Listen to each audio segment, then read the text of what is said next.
नमस्कार साथियों। पूरा देश इलेक्शन लड़ता है, लेकिन एक ऐसा स्टेट है जहाँ इंक्विलब जिंदाबाद, Joy Bangla, the people want change. दोस्तों हम बात कर रहे हैं वेस्ट बंगाल की, जहां एक तरफ रहती है दिल्ली की पावरफुल सरकार नरेंद्र मोदी और अमित शाह, वहीं दूसरी तरफ बंगाल की अग्नि कन्या ममता बनर्जी।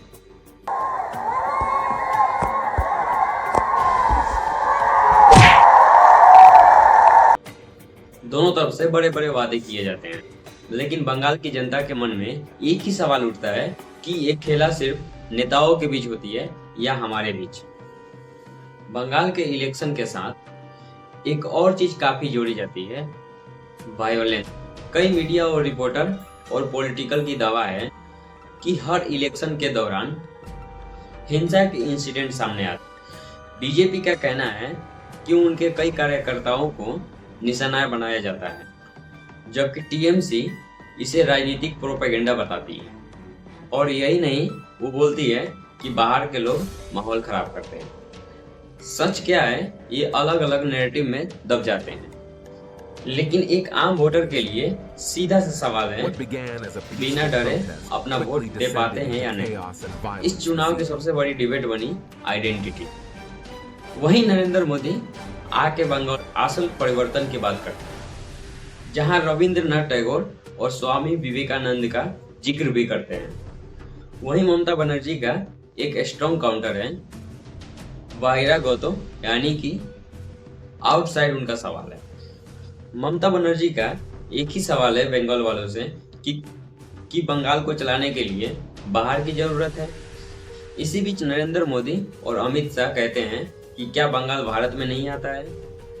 ये सब बातें ने इलेक्शन और डेवलपमेंट से हटाकर आइडेंटिटी की ओर जोर दिया जाता है, और यहाँ की करप्शन सबसे ज्यादा मुद्दा बनी रहती है। ईडी और सीबीआई जैसे सेंट्रल एजेंसी ने बंगाल में कई बड़े केसेस इन्वेस्टिगेट किए हैं, जिसमें टीएमसी के कुछ नेताओं के नाम भी हैं। बीजेपी इससे दावे के साथ कहती है कि इस राज्य में बहुत ज्यादा भ्रष्टाचार है, जबकि ममता बनर्जी का आरोप है कि एजेंसी का इस्तेमाल करके पॉलिटिकल प्रेशर दिया जाता है। यही नहीं दोस्तों, बीजेपी जैसे पार्टी को वॉशिंग मशीन भी कहा था उन्होंने, जहां washing machine washing machine washing machine washing machine washing machine. Party बदलते ही इमेज साफ हो जाती है। फिर सवाल आती है, क्या सच में करप्शन के खिलाफ लड़ाई होती है या इलेक्शन का एक पावरफुल तोड़ है ये। वही ममता बनर्जी दावे के साथ कहती है कि हम अपने राज्य से किसी को अदर स्टेट में काम करने के लिए नहीं जाने देंगे।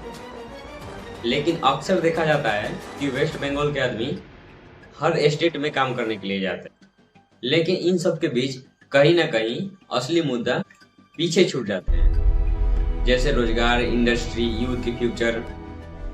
तो सवाल सिर्फ यही नहीं कि इस बार कौन जीतेगा बंगाल में, बल्कि सवाल ये है कि क्या बंगाल अपनी पुरानी राजनीति से बाहर निकल पाएगा या फिर वही चक्रव्यूह चलता रहेगा। कमेंट बॉक्स में आप जरूर अपनी राय दें। जय हिंद, जय भारत।